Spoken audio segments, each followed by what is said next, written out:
Terima kasih kerana datang, kerana pada saya hari ini merupakan hari yang amat penting, bukan sahaja buat kami ahli parlimen, tapi melihat hasil kerja yang begitu gigih diusahakan oleh Saudara Uhing dan kumpulannya, merupakan antara individu yang paling rajin, yang paling berusaha, yang pernah saya temui dalam hidup saya.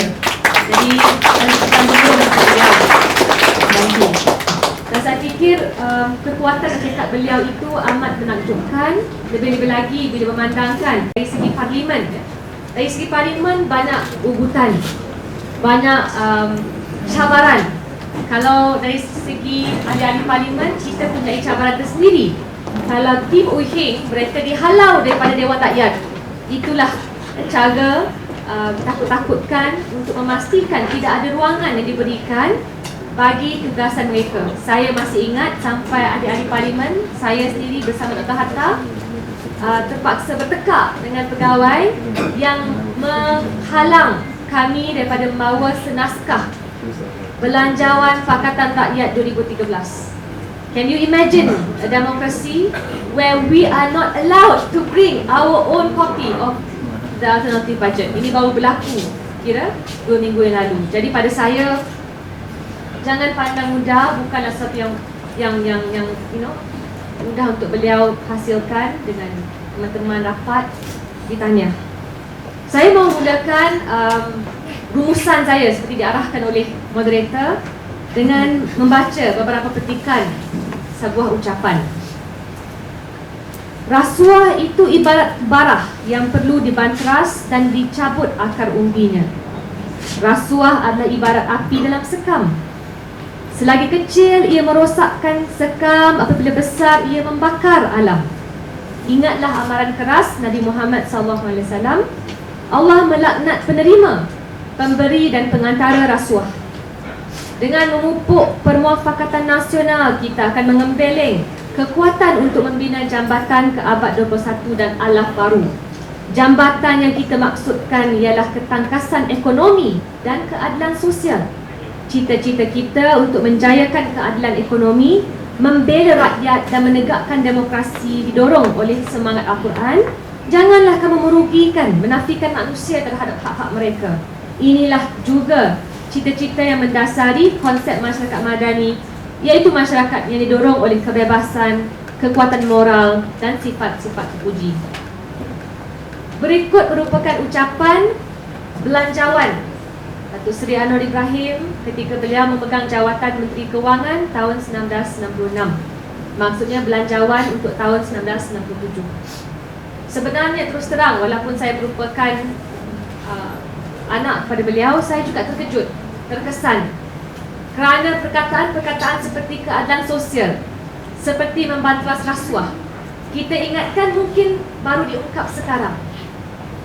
Jadi apa yang KPRU buat hari ini adalah untuk menghidupkan nilai-nilai tersebut, yang saya fikir nilai-nilai yang seharusnya menjadi khazanah kita semua. Saya tidak mahu kita merasakan bahawa peperangan lawan rasuah ataupun melahirkan masyarakat madani ataupun melahirkan satu konsep keadilan sosial itu perjuangan yang hanya mahu ditemakan sebagai Anwarism. Dan inilah yang paling mustahak, yang paling penting, bahawa nilai-nilai ini nilai kita. Kita tak perlu meletakkan apa-apa nama di atasnya. Yang berbeza dengan topik hari ini, yang perbezaan kita dengan Barisan Nasional apa dia? Bahawa kita tidak mahu melihat kejayaan yang superficial itu diberi cop seperti yang berlaku apabila Najibnomics diperkenalkan sekitar 2009. Jadi perbezaan politik lapuk ini adalah sesuatu yang kita perlu faham, yang saya fikir natijah utama daripada peluncuran buku. Peluncuran pun kataan baru. Kami ahli-ahli parlimen nampak aja confident, tapi sebenarnya bila dengar tu kami pun kata, ya Allah. Tapi itulah dia, ya, menunjukkan gagasan. Bila kita menghormati bahasa, kita mahu menjiwai bahasa. Bukan saja satu bahasa di Malaysia ini, pelbagai bahasa, tapi ia perlu kekal relevan. Sama juga dengan nilai-nilai, kalau tidak diamalkan, ianya akan mati dan kaku. The Harvard Business School, tuan-tuan dan puan, di Boston, pada tahun 2009 telah memperkenalkan satu case study. Case study on Prime Minister Datuk Seri Najib's courageous and bold initiatives to tackle the financial crisis. Jadi case study ini yang menjadi core curriculum of the macroeconomic module will be a capstone on how crisis is transmitted internationally. Jadi akan dipanggil sebagai satu kursus Najibnomics, dan yang mengejutkan apa dia? Bukan sekadar mengambil daripada pelaksanaan semasa beliau menjadi Perdana Menteri. Sebelum jadi Perdana Menteri pun dah dimasukkan dalam modul tersebut. Apa dia? Kejayaan Malaysia untuk mengkonsolidasi banking, insurance and financial institutions selepas krisis 1998. Saya tak tahulah dengan tuan-tuan perempuan, seingat saya 1998 bukan Datuk Seri Najib yang jadi Perdana Menteri, tapi dimasukkan juga dalam kurikulum ini. Termasuklah isu economic liberalisation.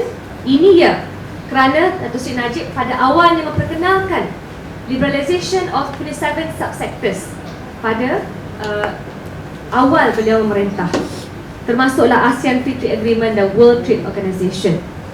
Jadi bila dipinta untuk merangkumkan sejarah di bawah pemerintahan Datuk Seri Najib, saya ingatkan kita rujuk Najibnomics dah mudah, tapi Najibnomics ini melangkaui lebih daripada apa yang Datuk Seri Najib buat, sampai tugasan atau bebanan yang ditanggung oleh Bank Negara.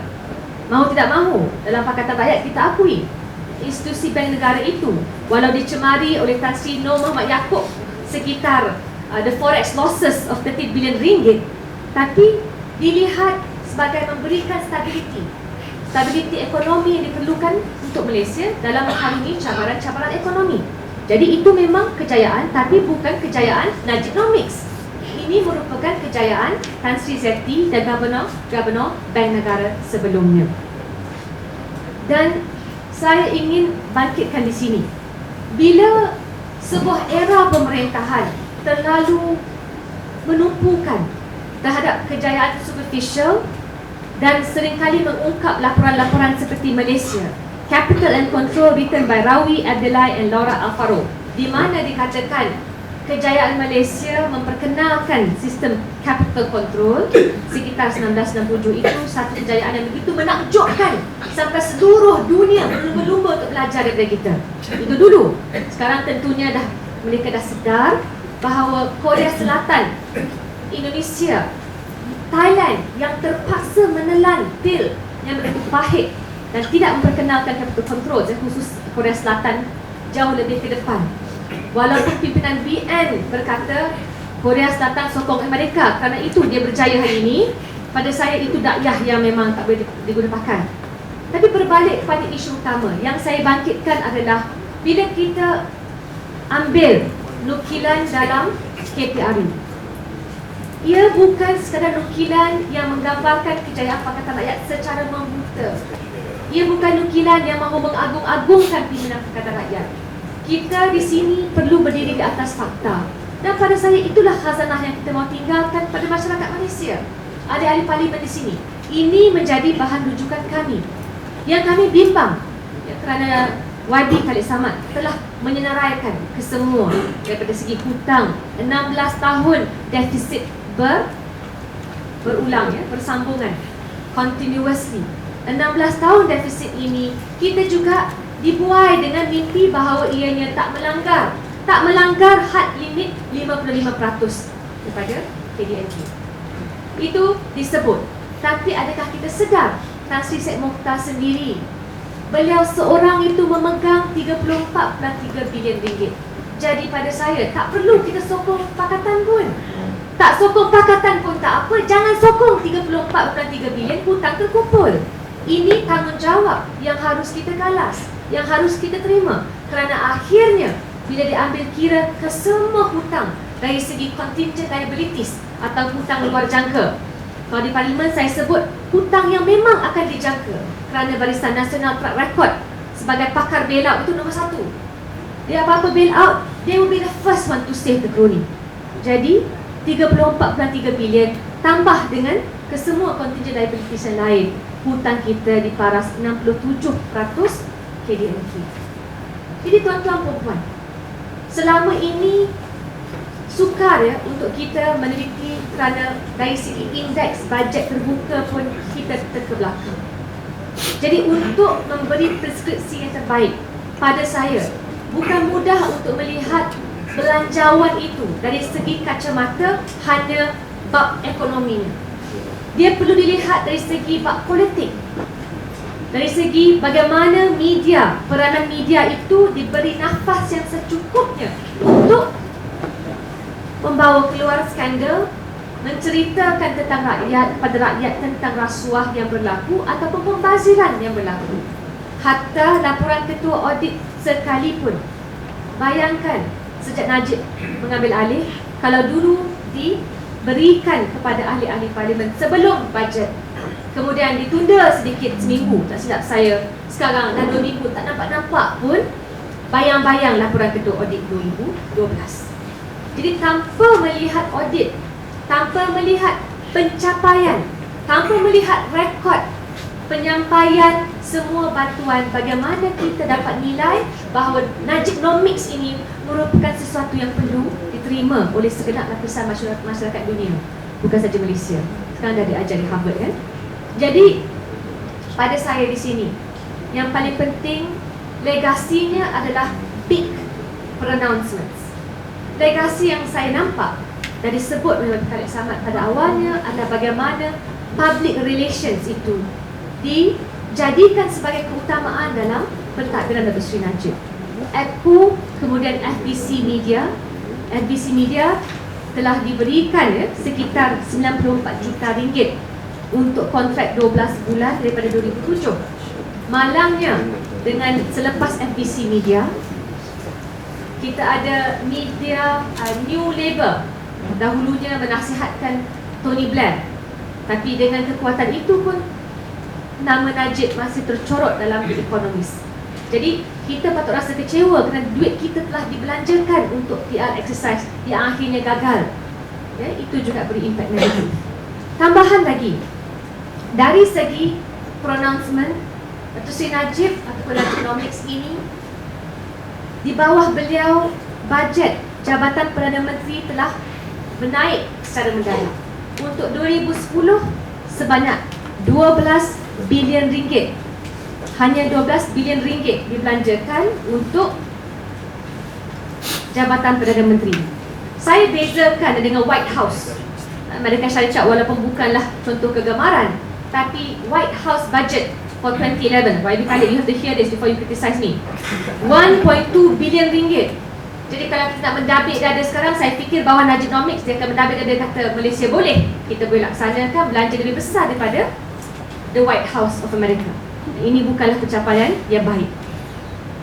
Saya fikir kerana itu, bila bercakap tentang banyak projek-projek besar yang dilaksanakan bawah Najibnomics ini, termasuklah bila beliau telah melanggar kata-katanya sebelumnya. 2008 November, beliau mengumumkan bahawa kerajaan akan monetize its assets. Maksudnya tanah-tanah kerajaan akan dilelong menerusi tender terbuka untuk mendapatkan nilaian yang tertinggi dalam negara. Malangnya, akhirnya diberikan kepada Wan Malaysia Development Berhad, dan Sri Rosmah pun boleh putuskan mana mahu dibelanjakan, beasiswa siapa yang mahu diberikan di bawah Wan Malaysia Development Berhad. Jadi diberi secara tanda terus. Di kebanyakan projek-projek termasuklah Tun Razak Exchange, warisan bangunan warisan yang dinukilkan dalam oleh KPRU, semua menyambung era Mahatherism. Big projects, big pronouncements, and big public relations. Dan yang terakhir saya mungkin sebut di sini, apa dia? Kerana salah satu perkara yang telah memberikan a degree of excitement termasuk kepada saya adalah pemandu. Kerana bila dia umumkan selepas New Economic Model itu, jangan lupa berjuta-juta ringgit dicurahkan semata-mata nak siapkan PowerPoint dalam buku tu. Ya, ini kebenaran. McKinsey, Ethos, PricewaterhouseCoopers hanya untuk PowerPoint yang langsung tak diguna pakai oleh kerajaan. Jadi akhirnya datang dengan Economic Transformation Program. Sedarkah kita Economic Transformation Program ini memberi satu projection bahawa peratusan gaji pekerja, nisbah gaji pekerja berbanding dengan keuntungan syarikat akan merosot daripada sekarang 28% kepada 21% bawah Economic Transformation Program. Jadi sudah ada preskripsi yang akan memiskinkan lagi, akan menambahkan kesenjangan maha kaya dan maha miskin. Masalahnya di bawah Datuk Seri Najib Tun Razak. Nothing has changed seperti yang lebih kali sebut. Ya. Dan saya fikir yang terakhir di sini adalah di sebalik perbelanjaan, pengumuman dan juga promosi. Kalau dilihat di RTM 1, Datuk Seri Shahrizad dan kawan-kawannya memberikan iklan berterusan tentang kejayaan kementerian. Tapi malangnya hanya 27% daripada kumpulan 10% termiskin di Malaysia yang dapat bantuan kerajaan. Selainnya tak dapat dikesan. Adakah kita sedar perkara ini? Dan yang terakhir, pemandu telah dikritik dengan hebat oleh REFSA. REFSA satu badan yang berkait dengan DAP tapi punya kepakaran tertentu, dan akhirnya sampai mereka terpaksa membuang daripada proyeksi GNI, Gross National Income, sebanyak 45%. Kerajaan mana dunia ini kecuali Zimbabwe yang terpaksa memadamkan satu anggaran? This is a national government. You know, we are a democracy for years. Itu satu yang amat memalukan bagi negara kita. Tapi dibuat menerusi tayangan di dalam The Malaysian Insider. Jadi pada saya, semua ini membuktikan kita kalau mahu mereformasikan sistem tak cukup dengan melihat dengan belanjawan semata-mata. Dalam buku ini dinukilkan pelbagai isu daripada segi media, reformasi media untuk mewujudkan satu media council dengan pemansuhan akta, mesin cetak dan penerbitan, termasuk juga tumpuan kepada keadilan sosial dan peranan ahli-ahli politik dalam parlimen. Tuan-tuan dan puan-puan yang saya hormati sekalian, saya sebut di sini untuk apa? Untuk kita mewujudkan institusi yang benar-benar dapat memenuhi aspirasi rakyat Malaysia, dan bukan sahaja institusi yang membantu Pakatan Rakyat. Saya boleh kata institusi ini juga membebankan Pakatan Rakyat. Every politician will want the power to do whatever he or she wills. Tapi dengan lebih banyak expose, tentunya Selangor, negeri-negeri Pakatan Rakyat akan juga menjadi mangsa kerana mereka akan dilihat. They will be scrutinized further. Dan ini satu pendekatan yang baik.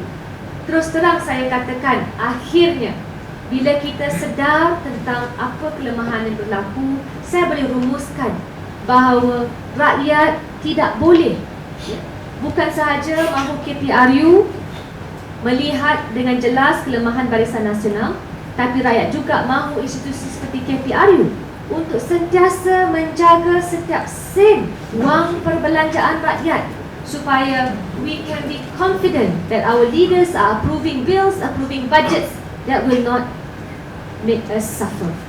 Jadi dengan itu, saya harap apa yang kita dapat hari ini adalah kena beli buku ini. Ya? Tak guna saya cakap panjang kalau tak faham bab tu kan. Dan keduanya, sokonglah usaha ini. Kerana apa? You want accountability.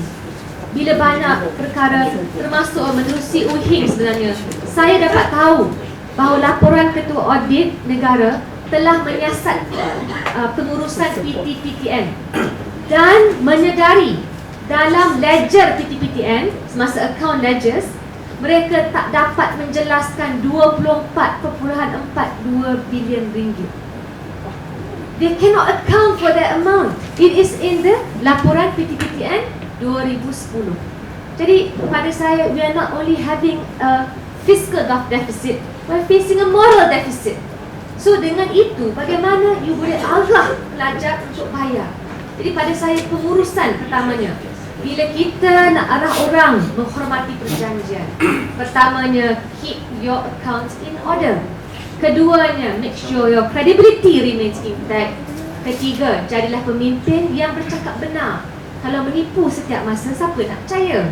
Ya? Jadi hadirin hadirat yang saya hormati sekalian, saudara moderator, saya harap rumusan itu memadai. Saya tak mahulah kan akhirnya bila kita ada peluncuran buku hari ini, ramai yang terdapat meneliti dan menghargai titik peluh kerja keras Saudara Wee Heng. Kerana tentunya saya fikir keadilan, ada ahli parlimen keadilan tentu tak dapat berjaya atau sampai ke tahap ini tanpa bantuan usaha gigih KPRU. Dan dengan itu bagi saya mewakili semua ahli-ahli parlimen Wee Heng, terima kasih kerana meninggalkan kejayaan yang begitu cemerlang dalam bidang jurnalism, dan saya fikir you have made our lives much better. Terima kasih. Wassalamualaikum.